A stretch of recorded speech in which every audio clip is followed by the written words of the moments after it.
বিরল ভোটার তালিকা থেকে প্রার্থী তালিকা, নজিরবিহীন এমন অনেক কিছুই চোখে পড়ছে। এসআইআর আবহে এবার বাংলার বিধানসভা নির্বাচন। কার নাম ভোটার তালিকায় থাকবে তা জানতে অবসরপ্রাপ্ত বিচারপতিদেরই শরণাপন্ন জাতীয় নির্বাচন কমিশন। ক্রমশ বিচার প্রক্রিয়া নির্বাচনের অবিচ্ছেদ্য অংশ হয়ে উঠছে। এবারের ভোটে এই প্রেক্ষিতে পিছিয়ে থাকছেন না আইনজীবীরাও। প্রতিবারই ভোটে আইনজীবীরা প্রার্থী হন, কিন্তু তথ্য বলছে এবার অতীতের যাবতীয় রেকর্ড ম্লান হয়ে যেতে পারে। সংখ্যাটা এখনই 30 ছাড়িয়েছে। তৃণমূল বাদে বাকি সমস্ত দলই প্রার্থী তালিকা কিছু কিছু করে ঘোষণা করছে। কংগ্রেস এখনো তাদের প্রার্থী তালিকাই প্রকাশ করেনি। সব ধরলে বাংলার ভোটে হাফ সেঞ্চুরিও করে ফেলতে পারেন আইনজীবী প্রার্থীরা। পরিসংখ্যান বলছে কলকাতা হাইকোর্ট থেকেই 1 ডজনেরও বেশি আইনজীবী এবারের নির্বাচনের ময়দানে। বেশ চমকে দেওয়ার মতো তথ্য। কেউ ঘাসফুল বা কেউ পদ্ম প্রতীকে, আর কেউ কাস্তে হাতুড়ি তারার হয়ে নির্বাচনী প্রতিদ্বন্দ্বিতা করছেন। অন্য দলগুলোতেও তাঁদের উপস্থিতি রয়েছে। মুখ্যমন্ত্রী মমতা বন্দ্যোপাধ্যায়কে বাদ দিলে সব জেলাতেই প্রার্থী তালিকায় আইনজীবীদের ভিড়। মুখ্যমন্ত্রী নিজেই বহু দশকের সুফল রাজনীতিবিদ তথা আইনজীবী। তাঁর দলেরই মন্ত্রী চন্দ্রিমা ভট্টাচার্য, মলয় ঘটক, অরূপ রায়, বিধায়ক অশোক দেবের মতো যেমন বর্ষীয়ান আইনজীবীরা প্রার্থী তালিকায় রয়েছেন, নতুন মুখ হিসেবে এই তালিকায় নাম লিখিয়েছেন তৃণমূল সাংসদ কল্যাণ বন্দ্যোপাধ্যায়ের পুত্র শীর্ষণ্য বন্দ্যোপাধ্যায়।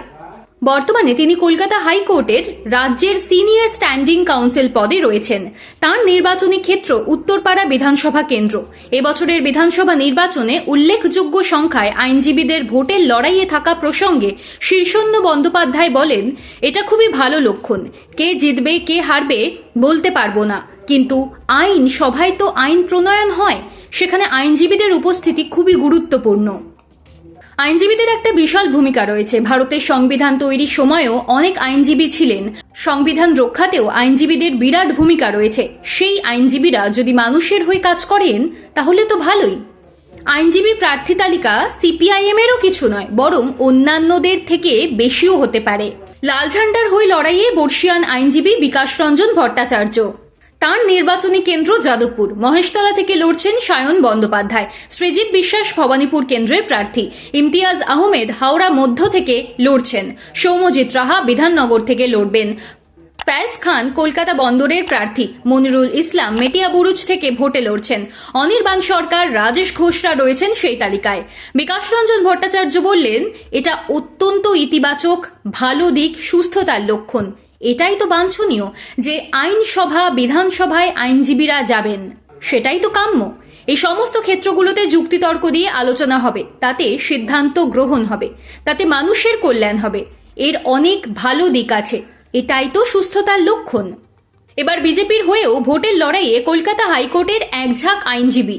এন্টালি থেকে ভোটে লড়ছেন প্রিয়াঙ্কা টিব্রেওয়াল। দমদম কেন্দ্র থেকে বিজেপির হয়ে নির্বাচনী লড়াইয়ে অরিজিৎ বক্সি। রানীগঞ্জ থেকে লড়ছেন পার্থ ঘোষ। রাজারহাট গোপালপুর থেকে লড়ছেন তরুণ জ্যোতি তিওয়ারি। ব্যারাকপুর থেকে কৌস্তব বাগচি লড়াই করবেন। করণদিঘি থেকে পদ্ম শিবিরের প্রার্থী বিরাজ বিশ্বাস। বসিরহাট উত্তর থেকে লড়ছেন নারায়ণ চন্দ্র মণ্ডল।